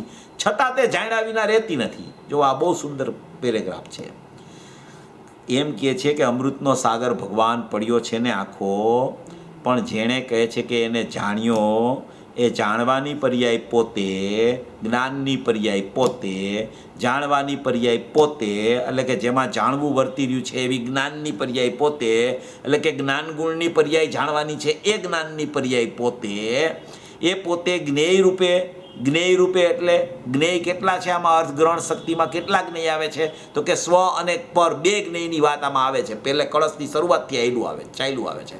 અર્થગ્રહણ શક્તિ, સ્વ અને પર સંબંધી સમસ્ત જ્ઞેયો, એને અર્થગ્રહણ શક્તિ કીધી. એટલે કે છે જ્ઞેય રૂપે એટલે સ્વ અને પર જ્ઞેય રૂપે થતી નથી. સ્વ જ્ઞેય રૂપે થતી નથી જ્ઞાનની પર્યાય, પર જ્ઞેય રૂપે થતી નથી. છતાં એ જ્ઞાનની પર્યાય દ્રવ્યરૂપ પણ નથી થતી. એ જ્ઞાનની પર્યાય બીજી પર્યાય રૂપ પણ થતી નથી. છતાં તે જાણ્યા વિના રહેતી નથી. જાણ્યા વિના રહેતી નથી એટલે જ્ઞાયકનું જાણવું થાય છે અને બીજી પર્યાયોનું જાણવું થાય છે. જાણ્યા વિના રહેતી નથી. તે રૂપ થતી નથી, જ્ઞેય રૂપ થતી નથી. જાણવું પોતાનું થાય છે, પર્યાય પોતાની છે, જ્ઞેય રૂપે થતી નથી. સ્વ જ્ઞેય રૂપે, પર જ્ઞેય રૂપે થતી નથી. છતાં એ બેયને જાણ્યા વિના રહેતી નથી. છતાં તે જ્ઞેયનો અંશ જ્ઞાનમાં આવતો નથી. બીજી પર્યાયનો અંશ પણ જ્ઞાનમાં નથી આવતો. રાગનો અંશ પણ જ્ઞાનમાં નથી આવતો. બહારના જ્ઞેયોનો અંશ પણ જ્ઞાનમાં નથી આવતો. અને જ્ઞાયકનો અંશ પણ, એટલે કે જ્ઞાયક પોતે પણ જ્ઞાનમાં નથી આવતો. એટલે કે છતાં તે જ્ઞેયનો અંશ જ્ઞાનમાં આવતો નથી. જ્ઞાનનો અંશ જ્ઞેયમાં જતો નથી. જાણ્યા વિના રહેતી નથી. જ્ઞેયનો અંશ જ્ઞાનમાં આવતો નથી. જ્ઞાનનો અંશ જ્ઞેયમાં જતો નથી. આવું સ્વરૂપ છે. આવું જ્ઞાનની પર્યાયનું સ્વતસિદ્ધ સ્વરૂપ છે, સ્વતંત્ર સ્વરૂપ છે. સ્વતંત્ર એની પોતાની સ્વતંત્ર લાયકાત છે. આ કોઈ આખી સતપણાની પરાકાષ્ઠાની સ્થિતિ છે. સતપણાની પરાકાષ્ઠા. આ તો ગુરુદેવ સિવાય આવું સતપણું ખરેખર આવા કળશમાંથી કોઈ કાઢી જ ન શકે. કારણ કે કોઈ પણ સમયે જ્યારે કોઈ પણ જ્ઞેયની ચર્ચા કે જ્ઞાનની પર્યાયની ચર્ચા આવે ને ત્યારે એ સ્વજ્ઞેયને બાદ ન કરી શકે. પરજ્ઞેયને તો ખરેખર નથી, એના સન્મુખ નથી થતી કે એનું લક્ષ નથી કરતી કે એની સાથે એકમેક નથી થતી એમ તો કહી શકાય. પણ સ્વજ્ઞેય ત્રિકાળી દ્રવ્ય છે, એ ત્રિકાળી દ્રવ્યને પણ જ્ઞેયમાં નાખે, સ્વજ્ઞેયમાં, અને એ સ્વજ્ઞેય સાથે પણ ખરેખર એ એકરૂપ નથી થતી, એ સ્વજ્ઞેયરૂપ પણ નથી થતી. એ તો ખરેખર ગુરુદેવની તાકાત છે કહેવાની. આ કોઈ ગજબની વાત છે. એટલે અહીંયા કહે છે કે આવું સ્વરૂપ છે. સ્વ અને પર જ્ઞેય રૂપે પર્યાય થતી નથી, જાણ્યા વિના રહેતી નથી, જ્ઞેયનો અંશ જ્ઞાનમાં આવતો નથી, જ્ઞાનનો અંશ જ્ઞેયમાં જતો નથી. આવું પોતાનું જ્ઞાનની પર્યાયનું સત સ્વરૂપ છે. હવે અહીં તો હજી 12મા તોફાન આ કર્યું ને આ કર્યું ને આ કર્યું ને વિપરીત માન્યતા કહે છે, વસ્તુના સ્વરૂપથી વિપરીત છે. હજી તો એમ કહે છે કે તને કરવા પણ છૂટતું નથી. આનું કરી દઉં, આનું કરી દઉં, આનું કરી દઉં, આમ કરી દઉં, આમ કરી દઉં, એવું કરવા પણ છૂટતું નથી. અહીં તો જ્ઞાનની પર્યાયમાં જાણવાપણું છે, એમાં જ્ઞેયોના જાણવાનો નિષેધ કરવામાં આવે છે. તું તો હજી કરવામાંથી ઊંચો નથી આવતો કે હજી તો આનું કરી દઉં, આનું કરી દઉં, આમ કરી દઉં, આમ કરી લઉં. કાંઈ પણ પ્રવૃત્તિ ચાલતી હોય એમાં કર્તાપણાની માન્યતા અજ્ઞાન દશામાં આવ્યા વિના રહેતી નથી. અને જ્ઞાની બોલે શબ્દ એવા જ જેવા અજ્ઞાની બોલતો હોય, પણ બિલકુલ સ્વામી થતો નથી પરનો, બિલકુલ કરતા બનતો નથી. સદાય અકર્તા સ્વભાવનો સ્વામી રહેતો હોવાથી બિલકુલ કોઈ પર પદાર્થનો કે પર દ્રવ્યનો કે પર પર્યાયોનો ખરેખર કરતા બનતો જ નથી. પોતાના સ્વભાવના અકર્તા સ્વભાવને આરૂઢ થઈને પરિણમતો હોવાથી, એનું સ્વામિત્વ પણ કદી છૂટતું ન હોવાથી, અકર્તા સ્વભાવને દ્રષ્ટિમાંથી ન છોડતો હોવાથી કદી પર પદાર્થનો કે પર દ્રવ્યનો કે બીજી પર્યાયોનો કરતા બિલકુલ તે બનતો નથી. એવી કોઈ અપૂર્વ ચર્ચા આમાં ખરેખર આ આખા કળશમાં 216 નંબરના કળશમાં સુંદર રીતે કરવામાં આવી છે. આવું સ્વરૂપ છે. હવે અહીંયા હજી તો 12મા તોફાન આ કર્યું ને આ કર્યું ને આ કર્યું, આ હા હા, વિપરીત માન્યતા કહે છે, વસ્તુના સ્વરૂપથી વિપરીત છે. વસ્તુના સ્વરૂપથી આ બધું વિપરીત ચાલે છે. આ બધી વિપરીત માન્યતા છે. સંબંધરૂપ નથી. એવ છે, એવ નિશ્ચયથી એમ જ છે. એવ એટલે નિશ્ચય. બસ 391 નંબરનું પાનું. નિશ્ચયથી એમ જ છે. આ હા હા દ્રષ્ટાંત કહે છે. જ્યોત્સના રૂપમ ભુવમ સ્નપયતી તસ્ય ભૂમિ ન અસ્તિ એવ. એટલે એમાં શું કહેવા માગે છે કે ચાંદનીનો પ્રસાર, આ ચંદ્રનો ચાંદનીના પ્રકાશનો પ્રસાર ભૂમિને શ્વેત કરે છે. જેમ ચંદ્ર હોય ને, ચંદ્રમાં હોય તો ભૂમિના પ્રકાશને શું કરે, એ ભૂમિને શ્વેત કરી દે, ઉજ્જવળ કરી દે. જ્યાં કાંઈ પ્રકાશ પડે, ચંદ્રમાનો પ્રકાશ પડે, ત્યાં ભૂમિ છે ને ઉજ્જવળ થઈ જાય. તો કહેવામાં એમ આવે કે ચંદ્રમાના પ્રકાશથી ભૂમિ ઉજ્જવળ થઈ ગઈ. હવે ચંદ્રમાના પ્રકાશના જે કાંઈ વસ્તુ એનો પ્રકાશ છે, એ પ્રકાશ છે એ ચંદ્રમાંથી અભિન્ન છે. અને એ ખરેખર એમ કહેવામાં આવે કે પૃથ્વી ઉપર પડ્યો, પણ એ પૃથ્વીની સાથે કદી એકમેક થતો નથી, પૃથ્વી ઉપર પડતોય નથી. ચંદ્રમાનો પ્રકાશ ચંદ્રમાની પર્યાય છે, એ ચંદ્રમાંથી અભિન્ન છે. પૃથ્વીની પર્યાય છે, એ પૃથ્વીથી અભિન્ન છે. બેને એકબીજાને સંબંધ ન હોવા છતાં વ્યવહારથી એમ કહેવામાં આવે કે ચંદ્રમાનો પ્રકાશ છે એ પૃથ્વીને ઉજ્જવળ કરે છે, ચાંદનીનો પ્રકાશ પૃથ્વીને ઉજ્જવળ કરે છે. જુઓ, ચાંદનીનો પ્રસાર, ચંદ્રનો ચાંદનીનો પ્રકાશનો પ્રસાર ભૂમિને શ્વેત કરે છે. એક વિશેષ, ચાંદનીના પ્રસારના સંબંધથી ભૂમિ ચાંદની રૂપ થતી નથી. ભૂમિ ક્યારેય ચાંદની રૂપ થઈ જતી નથી. જો ભૂમિ ચાંદની રૂપ થઈ જાય તો જ્યારે ચંદ્રમા અસ્ત પામે ત્યારે ભૂમિનું શું થાય ને ચંદ્રમાનું શું થાય? જો એ ભૂમિ ચંદ્રમાનો પ્રકાશ છે, એનું શ્વેતપણું છે, એ જો ભૂમિરૂપ થઈ ગયું હોય તો જ્યારે ચંદ્રમાનો અસ્ત થાય ત્યારે એનો પ્રકાશ કે એની ચાંદની હોય એ તો ચંદ્રમા સાથે અભિન્ન છે, એ તો ચાલી જાય. તો ભૂમિ શ્વેત થઈ ગઈ હતી, એ ક્યાં ગઈ? તો કે બિલકુલ એની સાથે એકમેકપણું ખરેખર ચંદ્રમાના પ્રકાશનું, એને ચાંદનીના પ્રકાશનું ભૂમિ સાથે એકમેકપણું બિલકુલ થતું નથી. ભૂમિને શ્વેત કરી એમ વ્યવહારથી કહેવામાં આવે છે.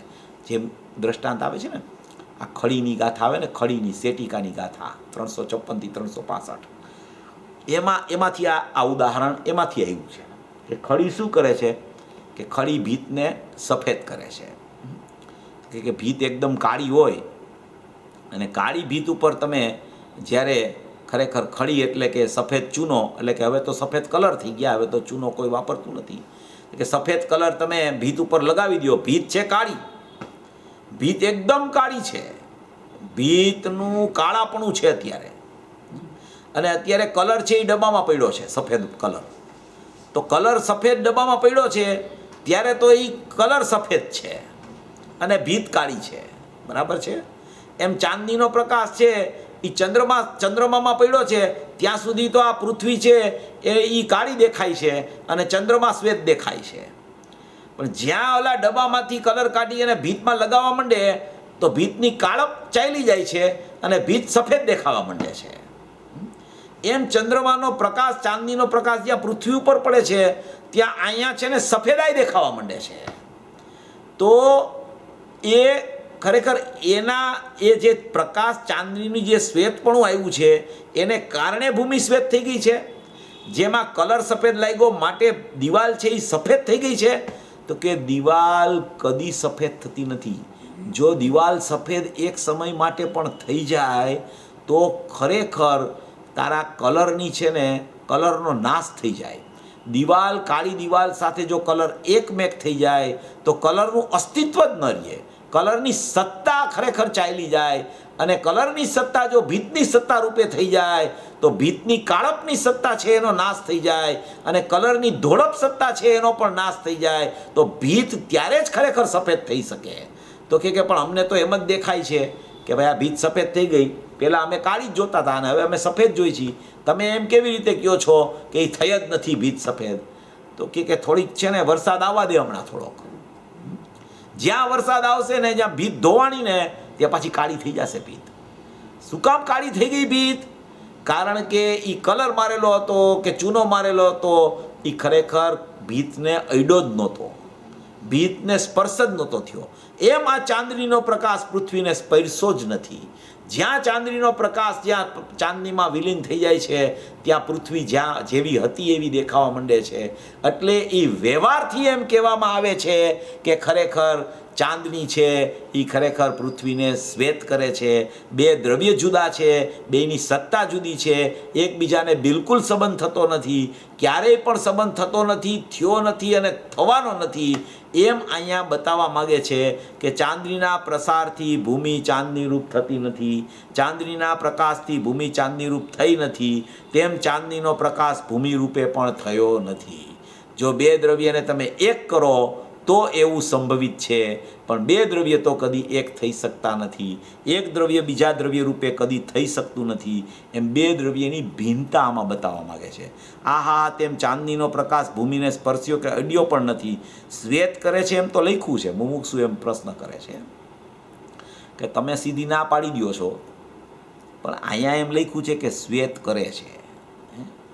ચાંદનીનો પ્રકાશ જે છે એ ભૂમિને શ્વેત કરે છે એમ લખ્યું તો છે, એમ કહે છે શ્રોતા, એમ કહે છે.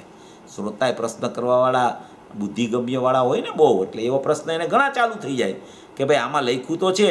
તો ગુરુદેવ જો ગુરુદેવનો જવાબ એમ છે કે લોકો ભાડે છે ને એ અપેક્ષાએ લખ્યું છે. એટલે કે લોકો જે રીતે જોતા હોય ને, લોકોની માન્યતામાં એમ છે ને કે ભાઈ આ પૃથ્વી છે એ ખરેખર શ્વેત થઈ ગઈ ચાંદીના પ્રસારથી, તો એટલા માટે લોકો જે રીતે જોવે છે ને એ રીતે એમાં લખ્યું છે કે આવી રીતે લોકો જોવે છે, પણ એવું થયું નથી ખરેખર. એ અપેક્ષાએ કહ્યું છે એ તો અંદર પહેલું આવ્યું હતું. લોકો એમ કહે ને જુઓ આ ધોળું થયું, શું પણ ધોળું થયું? ધોળી તો ચાંદની થઈ છે, એની ધોળાશ છે એ ચાંદનીના પ્રકાશની ધોળાશ ત્યાંથી નીકળી અને કોઈ પૃથ્વી ઉપર જો એકમેક થઈ જતી હોય તો એ દ્રવ્યનો પણ નાશ થઈ જાય. એ દ્રવ્યનો નાશ થાય અને જો પૃથ્વીના દ્રવ્ય સાથે એ ભળી જતી હોય તો પૃથ્વીના દ્રવ્યને પણ જો બીજાનો અંદર પ્રવેશ થઈ જાય તો એના દ્રવ્યનો પણ નાશ થઈ જાય. બે દ્રવ્યની ભિન્નતા જ ક્યારેય ન રહે. એનો અર્થ જ એમ છે કે બે દ્રવ્યની ભિન્નતા સિદ્ધ જ્યારે કરવી હોય ત્યારે એક દ્રવ્યને બીજા દ્રવ્ય સાથે બિલકુલ સંબંધ લાગુ પડતો જ નથી. એમ અહીંયા બતાવવા માગે છે. લોકો ભાડે છે એ અપેક્ષાએ કહ્યું છે એ તો અંદર પહેલું આવ્યું હતું. લોકો એમ કહે ને જુઓ આ ધોળું થયું, શું પણ ધોળું થયું? લોકો એમ કહે ને કે ધોળું થયું, તો કે શું પણ ધોળું થયું? ધોળી તો ચાંદની થઈ છે, ધોળી પૃથ્વી થઈ નથી. આહા, ધોળા રૂપનું પરિણમનનું અસ્તિત્વ એ તો ધોળા રૂપે પોતે ચાંદની થઈ છે, એ થઈ છે. એ ચાંદની પૃથ્વીને ધોળી કરે છે એમ કહેવું એ તો વ્યવહારનું કથન છે. જો હવે અહીંયા વ્યવહાર લગાવવો પડ્યો. એક દ્રવ્યની બીજા દ્રવ્યમાં અપેક્ષા લગાવવી એનું નામ વ્યવહાર કહેવામાં આવે છે. કારણ કે બે દ્રવ્ય ભિન્ન ભિન્ન હોવા છતાં એક દ્રવ્ય બીજા દ્રવ્ય રૂપે થઈ ગયું, એક દ્રવ્યની પર્યાય બીજા દ્રવ્યના પર્યાય રૂપે થઈ ગઈ, એક દ્રવ્યની પર્યાય બીજા દ્રવ્યની પર્યાયમાં કાંઈક ભેળસેળ કરીને એને સુધારો કરી દીધો. એવી કોઈ જે વાત જ્યારે કહેવામાં આવતી હોય ત્યારે એવો વ્યવહાર જ્યારે બતાવવો હોય, પૃથ્વી ઉપર ચાંદનીનું શ્વેતપણું દેખાતું હોય ત્યારે એવો વ્યવહાર કરવામાં આવે કે ચાંદનીના શ્વેતપણાએ પૃથ્વીને શ્વેત કરી દીધી એમ કહેવામાં આવે. એ કહેવામાં આવે એ વ્યવહાર સિદ્ધ કરે છે. એવો બનાવ બન્યો નથી, એવું થયું નથી. એવું થયું હોય તો ક્યારેય પણ પૃથ્વી સફેદમાંથી બીજા રૂપે થઈ શકે જ નહીં, અને ક્યારેય પણ ચાંદની એનું પોતાનું શ્વેતપણું લઈ લે તો ખરેખર આ પૃથ્વીમાંથી શ્વેતપણું જાય નહીં, એવું કદી બનતું જ નથી. માટે બે દ્રવ્યની ભિન્નતા આમાં બતાવવા માગે છે. પૃથ્વી ચાંદની રૂપે થઈ નથી, ચાંદની પૃથ્વી રૂપે થઈ નથી. દરેક પોતાના અસ્તિત્વમાં સત્તામાં રહેલા છે. પ્રકાશ પરને કરે છે એમ કહેવું એ વ્યવહાર છે.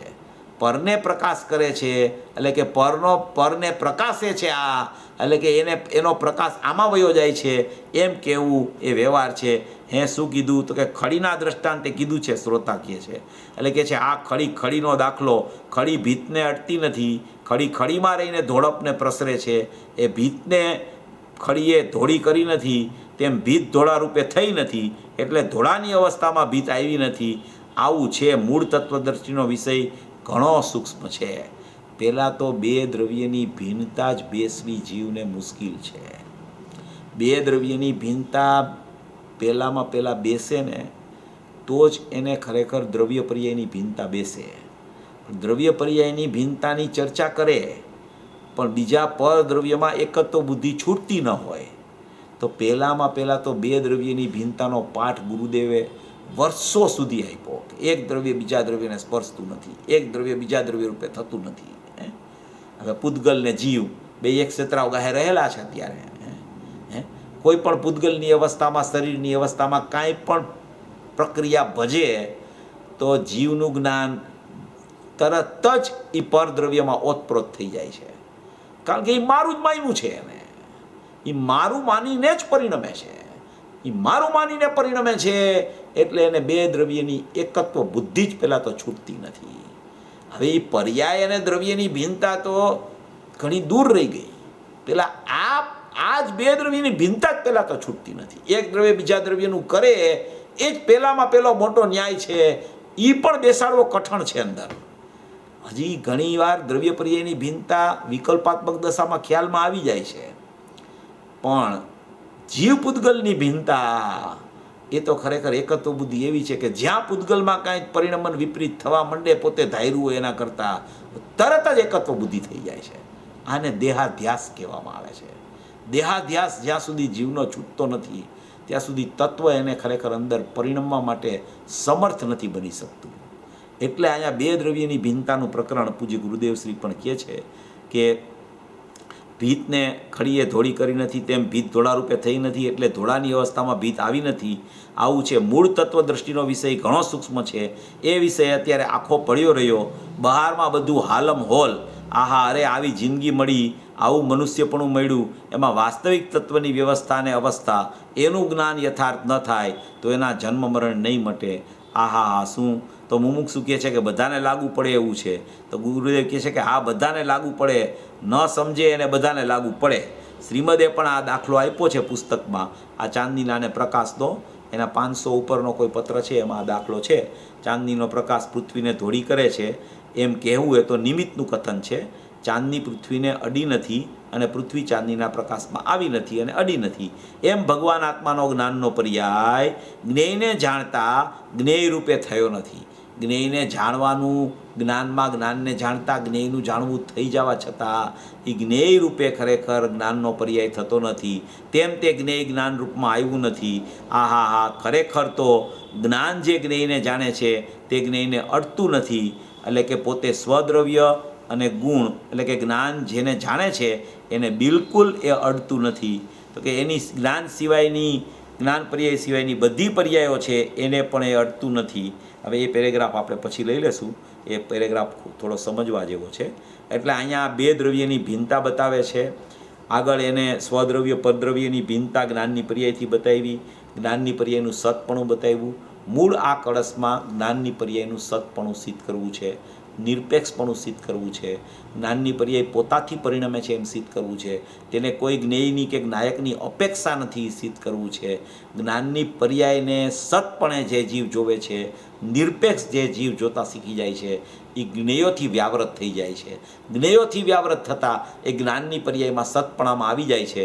અને એ જ્ઞાનની પર્યાયમાં સતપણામાં આવતા નિરપેક્ષ દ્રષ્ટિ તે સમ્યક દ્રષ્ટિ, જ્યાં નિરપેક્ષ જ્ઞાનની પર્યાય દેખાય છે ત્યાં નિરપેક્ષ તત્વ એને દ્રષ્ટિમાં આવી જાય છે. એનું નામ સમ્યક દ્રષ્ટિ કહેવામાં આવે છે. આવી રીતે સમ્યક દર્શનની ઉત્પત્તિ, જ્ઞાનની પર્યાયને સતપણે જોતા પણ દ્રવ્ય ઉપર દ્રષ્ટિ એની ચાલી જાય તો એને સમ્યક દર્શનની પ્રાપ્તિ થાય છે. આવું સ્વરૂપનું વર્ણન 216 કળશમાં કહેવા માગે છે. સરોજ ભવિજીવ આવું સ્વરૂપ સમજી મોક્ષ માર્ગમાં પ્રયાણ કરે એવી મંગલ ભાવના. બહુ સુંદર ચેતનભાઈ, વધારે ને વધારે સ્પષ્ટીકરણ તમે આપતા જાઓ છો ને અમારું પણ ક્લેરિફાય થતું જાય છે. હવે આપણે ક્વેશ્ચન આન્સર સેશનમાં જોઈએ. કોઈ પણ અનમ્યુટ કરીને આવી શકે છે.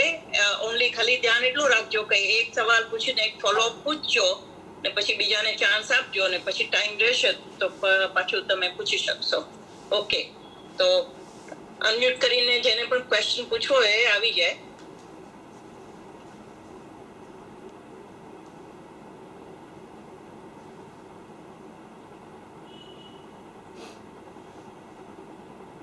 આઈ ડોન્ટ થિંક કે મેં બધાને મ્યુટ કર્યા નથી. તો એનીવે લાગતું નથી કોઈને. એક ક્વેશ્ચન ચેતનભાઈ સંભળાય છે? હા બોલો. ચેતનભાઈ, એક ક્વેશ્ચન છે. તમે બહુ જ સરસ સમજાવો છો અને અદ્ભુત ગુરુદેવના પ્રવચન છે. પણ એક ક્વિક ક્વેશ્ચન છે મને કે ગુરુદેવના વર્ડ ટુ વર્ડ બધા પ્રવચન અત્યારના અવેલેબલ છે. 66 ના, 79 ના, સમયસાર કળશ ટીકાના. તો એ આમ તો બધા જ પ્રવચન અદ્ભુત ગુરુદેવના હોય છે, પણ તમારી દ્રષ્ટિએ 66 ના પ્રવચન ચાલુ કરવા કે 79 ના જો ચાલુ કરવા હોય તો કળશ ટીકા અથવા તો સમયસરના, બંનેના?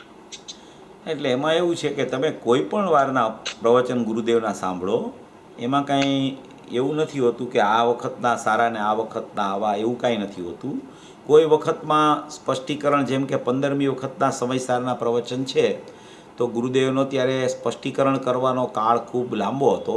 એટલે ગુરુદેવ એમાં બધી વસ્તુનું સ્પષ્ટીકરણ વિશેષપણે કર્યું છે. જ્યારે 19મી વખતના સમયસારમાં ગુરુદેવની ગંભીરતા ખૂબ થઈ ગઈ હતી, કારણ કે એમને પોતાને ખબર પડી ગઈ હતી કે હવે આ છેલ્લી વખત જ આ પ્રવચન 19મી વાર થવાના છે. એ વચ્ચે એ પ્રવચનોમાં બોલતા હતા કે હવે આ તો છેલ્લું છે હવે. એટલે એમાં એ ખૂબ ગંભીર થઈ ગયા હતા. એમાં દ્રષ્ટાંતો પણ ઓછા આપતા હતા અને મૂળ તત્વની વાત જ વધારેમાં વધારે કરતા હતા. એટલે સમજવાની જિજ્ઞાસાથી, સમજણની અપેક્ષાએ બધી વસ્તુ જ જો આખું સમયસાર સમજવું હોય તો વધારે 15મી વખતના પ્રવચનોમાં સ્પષ્ટીકરણ વધારે છે. 19મી વખતના પ્રવચનોમાં પણ સ્પષ્ટીકરણ ખૂબ છે, પણ એમાં પછી મૂળ વાત ઉપર વજન પૂજ્ય ગુરુદેવશ્રીનું વિશેષપણે આવ્યું છે. એટલે એ રીતે આપણે વિચાર કરવો જોઈએ. બાકી તો આપણે તો એમ વિચારવું કે આપણું આયુષ્ય જેટલું હોય ને ત્યાં સુધી ગુરુદેવના જ પ્રવચનો સાંભળ્યા કરવા, તો આપણે 9000 પ્રવચન આરામથી સંભળાઈ જાય એવું છે. કાંઈ વાર લાગે એવું નથી. એટલે એ રીતે પ્રયત્ન કરવો, ગમે ત્યાંથી શરૂઆત કરો. આ શરૂઆત સારી જ છે. ગુરુદેવના પ્રવચન સાંભળવા એ જ સારી શરૂઆત છે.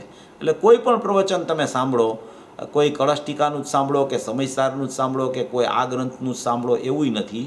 કારણ કે ગુરુદેવના પ્રવચનની શૈલી એવી છે કે કોઈ પણ પ્રવચનમાં બધી વાતનો સાર ખરેખર ગુરુદેવ ભરી દેતા હોય છે.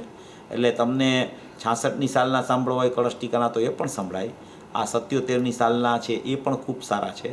સમયસારમાં પણ એવું છે. 15મી વખતના 12 પડી ગયા, 19મી વખતના પડી ગયા, 18મી વખતના ચાલુ છે, 16મી વખતના ચાલુ છે કામ. એ બધું ચાલુ છે. કોઈ પણ સાંભળી શકાય. પણ સ્પષ્ટીકરણ સમજવાનો ભાવ વધારે હોય ને તો 15મી વખતના ગુરુદેવના પ્રવચનો સાંભળવાનું ચાલુ કરવું. એમાં સ્પષ્ટીકરણ ગુરુદેવે વધારે પડતું કરેલું છે. એવી જ રીતે આ કળશ ટીકામાં પણ અત્યારે આ જે આપણે વાંચીએ છીએ એ પણ ખૂબ સારા પ્રવચનો છે.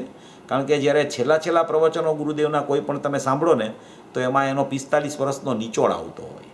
એટલે એમાં બધી વાતોને સંગ્રહ કરીને એણે મૂળ વસ્તુ તમને આપી દીધી હોય. એટલે એ પણ એ સાંભળી લ્યો તો ઘણા પાછળના પ્રવચનોનો સાર એમાં આવી જતો હોય. એટલે એ રીતે વિચાર કરવો આપણે કેવી રીતે કરવું. બરાબર, થેન્ક યુ વેરી મચ. હા, બીજા કોઈને કઈ પ્રશ્ન છે? હા, જય શ્રી ચેતનભાઈ. હા જી. હમણાં જ અમે લોકોએ સ્વાધ્યાય કર્યો 215મી ગાથાનો સમયસારનો. એમાં ગુરુદેવ કહે છે કે જે આનંદની પર્યાય પ્રગટે છે એ ભાવ શક્તિની, આત્માની જે ભાવ શક્તિ છે એનો ગુણ છે એ. એટલા માટે પણ તમે જે આજે હમણાં જે આનંદની પર્યાય ને જ્ઞાનની પર્યાયનું જે અસ્તિત્વ સમજાવ્યું, બહુ સરસ સમજાવ્યું. એટલે ત્યાં જે ભાવશક્તિની વ્યક્તિ જે કહેવામાં આવી છે ને એ ભાવશક્તિ 7 આવી છે. શક્તિ 33 થી 39 નંબરની એ ભાવશક્તિ, અભાવશક્તિ, ભાવ શક્તિ, અભાવ શક્તિ, ભાવ શક્તિ, અભાવ શક્તિ ને પછી ભાવશક્તિ, એવી 7 શક્તિ આવી છે. એમાં એક શક્તિ ભાવશક્તિ એવી છે કે કોઈને કોઈ નિર્મળ પર્યાય એક સમયમાં હોય ને હોય જ એને ભાવશક્તિ કહેવાય. એ અપેક્ષાએ ગુરુદેવે ત્યારે ત્યાં ભાવશક્તિમાં આનંદનું પરિણમન લીધું હોય. એવી રીતે એ અર્થમાં એ કહેવા માગતા હોય છે કે કોઈ પણ ભાવશક્તિને કારણે કોઈને કોઈ પર્યાય નિર્મળ પર્યાયનું પરિણમન હોય ને હોય જ. એ અપેક્ષાએ અહીંયા ભાવશક્તિમાં આનંદની પર્યાયને કહેવામાં આવી હોય. અહીંયા જે વાત આનંદની પર્યાયની છે એ અનુભૂતિના કાળમાં જ્ઞાન સ્વ તરફ વળતા આનંદ આવે છે અને એ આનંદની પર્યાય પણ જ્ઞાનની પર્યાયની અપેક્ષાએ પર છે એમ અહીંયા સિદ્ધ કરવું છે. ત્યાં ભાવ શક્તિના પરિણમનમાં આનંદની પર્યાય છે એમ સિદ્ધ કરવું છે.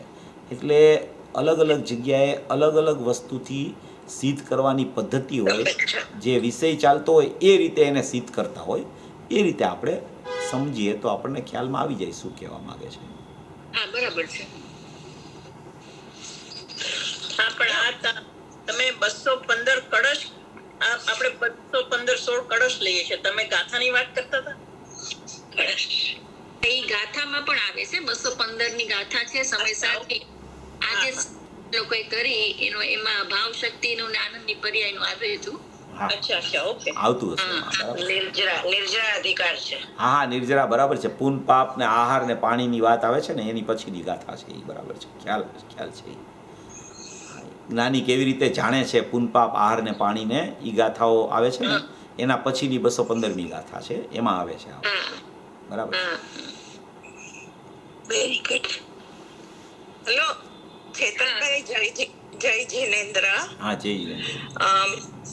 આપણે જ્યારે સાંભળતા હોય ને ત્યારે અપેક્ષા લગાડી શકાય છે ને એ પ્રમાણે સમજણમાં આવે છે.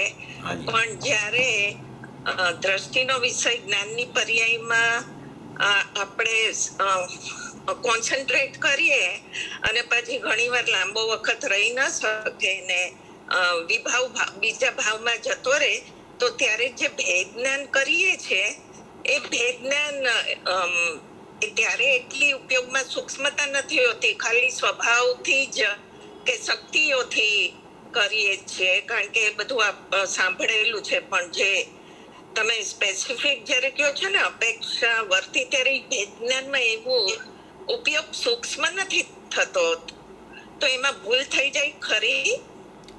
પહેલી વાત એ છે એમાં કે આપણે દ્રષ્ટિના વિષયમાં ઉપયોગને લગાવવાનો પુરુષાર્થ કરતા હોય એ ઉપયોગ જેવો સૂક્ષ્મ બનવો જોઈએ એવો બનતો નથી ને એ કેમ લાગતો નથી ઉપયોગ એટલો બધો એટલી માત્રામાં, એમાં એ લાગતો ન હોય ત્યારે આપણે એમ વિચાર કરવો કે આપણે બરાબર દ્રવ્યગુણ પર્યાયની સમજણમાં યથાર્થતા જ્યારે બરાબર આપણને આવે છે ને ત્યારે એ ઉપયોગ છે, ત્યારે એ ઉપયોગને દ્રષ્ટિના વિષયમાં લગાવવો નથી પડતો, એ સહજપણે લાગી જાય છે. જ્યારે આપણે લગાવવાનો પ્રયત્ન કરીએ છીએ એનો અર્થ એમ છે કે આપણે એને જોરપૂર્વક લઈ જવા માગીએ છીએ દ્રષ્ટિના વિષયમાં. એ ઉપયોગને જવાનો ભાવ નથી ત્યાં, પણ આપણે એને લઈ જવા માગીએ છીએ એટલે એ ઉપયોગ નહીં જઈ શકે ત્યાં. જ્યારે એ ઉપયોગ પોતાની રીતે પુરુષાર્થથી તૈયાર થઈ જશે, જ્યારે એની સમજણમાં યથાર્થતા આવી જશે બરાબર કે દ્રવ્યનું સ્વરૂપ આવું, ગુણનું સ્વરૂપ આવું, પર્યાયનું સ્વરૂપ આવું, રાગની પર્યાય આવી, જ્ઞાનની પર્યાય આવી, શ્રદ્ધાની પર્યાય આવી, એમ જ્યારે એને વાસ્તવિકપણે અંદરથી સમજણ યથાર્થ થવા માંડશે ત્યારે ઉપયોગ માટે જવાની જગ્યા જ એક રહેશે ઉપયોગવાન, બીજી નહીં રહે. એટલે જીવની યોગ્યતા જેવી થઈ જશે. હા, એ સમયે એની યોગ્યતાનો પ્રકાર એવો થઈ જશે. અને ચેતનભાઈ, મેં કળશ 22 ને 23 ના અંતમાં સાંભળ્યું કે ગુરુદેવ કહે છે કે એ સ્થિરતા 2 ઘડી સુધી હોય તો એવી અવિચ્છિન્ન ધારા, એ વાત સાચી? હા, 2 ઘડી અવિચ્છિન્ન ધારા ચાલે તો કેવળ જ્ઞાન થઈ જાય અંતરમાં. ઓ, ઈ કેવળ જ્ઞાનની વાત છે. અચ્છા, મને એમ કે સમ્યક દર્શન. ઈ તમે તત્વ કૌતૂહલીસન વાળો કળશ છે ને 23મો, હા, કે મરીને પણ તું ખરેખર આ પુરુષાર્થ કરજે એમ આવે છે એમાં 23મા કળશમાં. તો ઈ એમાં એમ કહેવા માંગે છે કે તું કોઈ પણ ભોગે તત્વનો કૌતૂહલી થઈ અને 2 ઘડી શરીરનો પાડોશી બની જા. જો તું 2 ઘડી શરીરનો પાડોશી બની ગયો તો ખરેખર તને આત્માનો અનુભવ થશે અને થશે જ. એ ખરેખર એમાં એમ કહેવા માગે છે. એટલે ત્યાં એમ કહેવાનો અર્થ છે કે 2 ઘડી જો તું શરીરનો પાડોશી 2 ઘડી માટે પણ બની ગયો, એટલે નિરંતર તારો પુરુષાર્થ જો આત્મા તરફ ચાલ્યો તો તને સમ્યક દર્શન થઈ જશે. 2 ઘડી ઉપયોગ ટકી જાય તો કેવળ જ્ઞાન થાય, 2 ઘડી શરીરનો પાડોશી થાય તો સમ્યક દર્શન થઈ જાય. જેમ 34મા કળશમાં આવે છે કે ભાઈ વધારેમાં વધારે તું નિરંતર 6 મહિના એવો પુરુષાર્થ કર તો તને આત્મપ્રાપ્તિ થાય ને થાય. તો એનો અર્થ એમ છે કે તું લગાતાર 6 મહિના એની પાછળ પડી જા આત્માની, બીજું બધું છોડી દે. એમ 2 ઘડી માટે પણ તું જો શરીરનો પાડોશી થઈ ગયો કે આ શરીર મારું છે જ નહીં, દેહ મારો છે જ નહીં, અને ત્યાંથી ઉપેક્ષા જો તને આવી ગઈ તો તને સમ્યક દર્શનની પ્રાપ્તિ થશે, એમ ત્યાં કહેવા માંગે છે 23મા કળશમાં. અચ્છા, બહુ સરસ. હાજી, છે હજી સમય આપણી પાસે? હા, પૂછી. હા, મારું પૂરું થઈ ગયું. હા, પ્રશ્ન. હા, બસ સરસ. સમ્યક દર્શનની પણ વાત લાગે છે.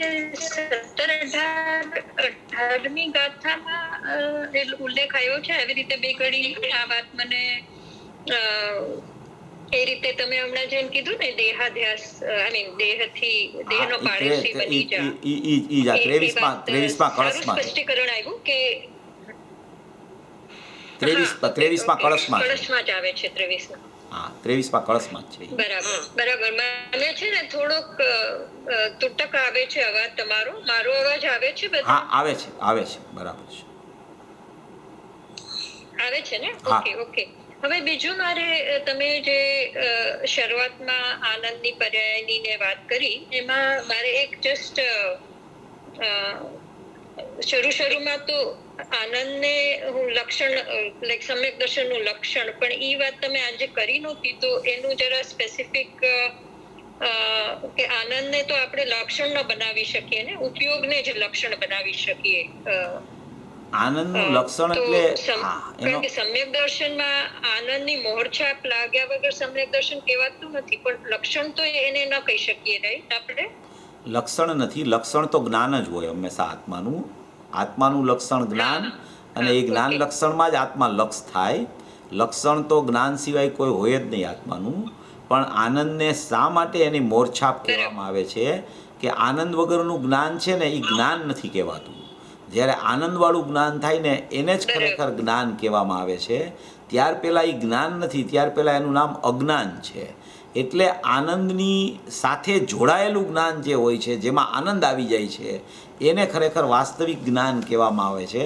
આનંદ વગરનું જ્ઞાન છે એને જ્ઞાન ન કહી શકાય, કારણ કે જે જ્ઞાનમાં આનંદ ન આવે એને ખરેખર વાસ્તવિક ખરેખર જ્ઞાન ન કહી શકાય. એટલે એ આનંદની ખરેખર એને આનંદ ઉત્પન્ન થયો જ્યારે અનુભૂતિના કાળમાં, એટલે એ ઉત્પન્નની અપેક્ષાએ આનંદની મોરછાપ કહેવામાં આવે.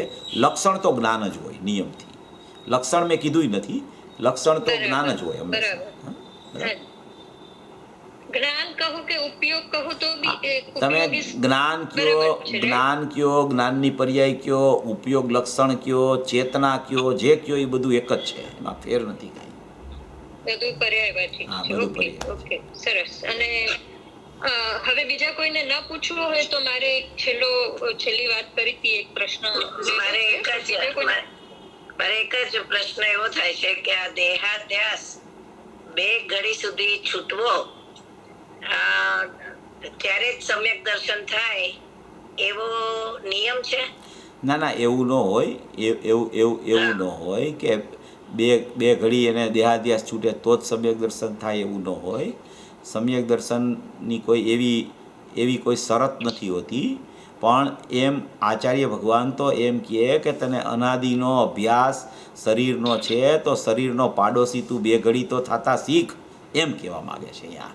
કે તું એવો પ્રયત્ન તો કર કે શરીરથી તારો ઉપયોગ હટી જાય, શરીરને તું પાડોશી માનતા તો શીખી જા, એમ કહેવા માગે છે અહીંયા. એવો નિયમ નથી કોઈ. હા, એવો નિયમ કોઈ નિયમ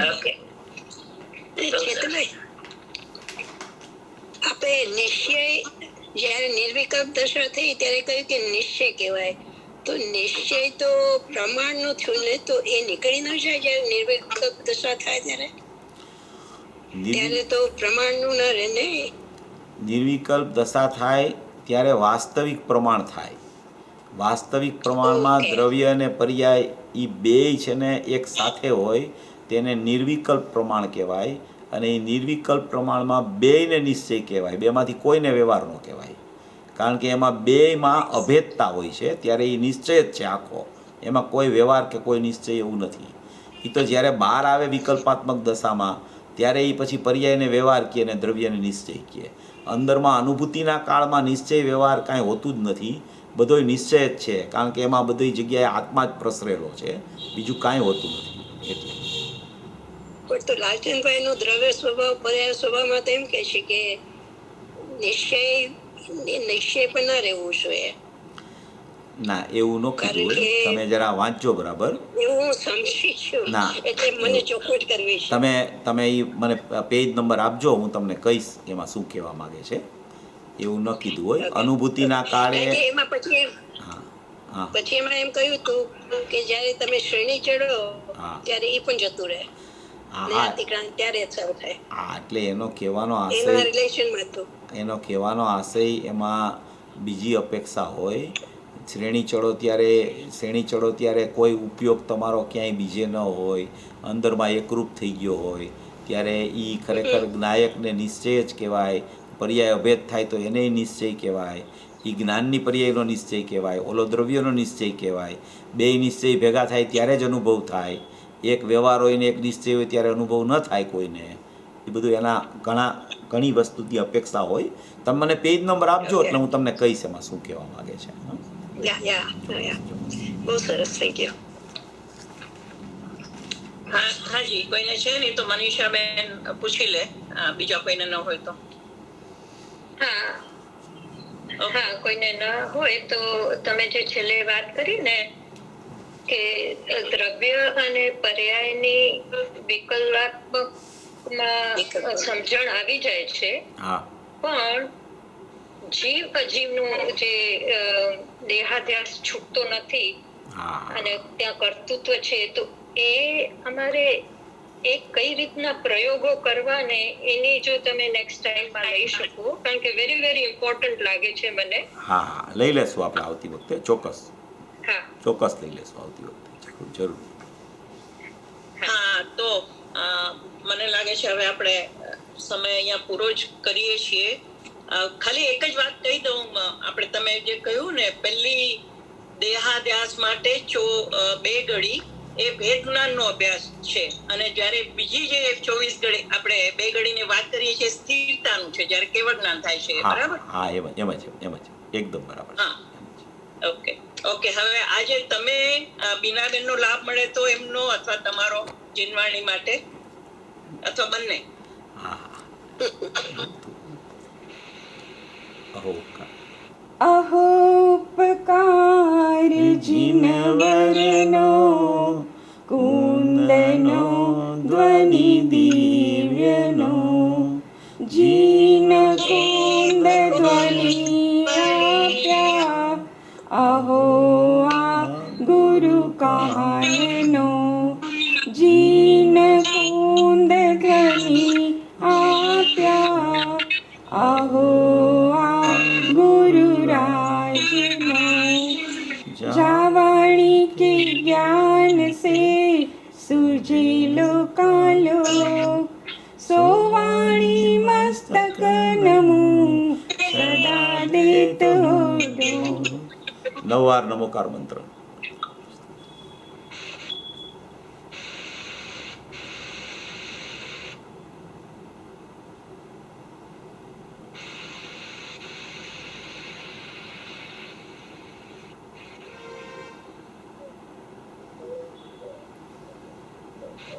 બોલો મંગલમય જીનવાણી માતનો जय हो. પરમ કૃપાળુ અનંત ઉપકારી શ્રી સદગુરુદેવનો देवनो जय हो.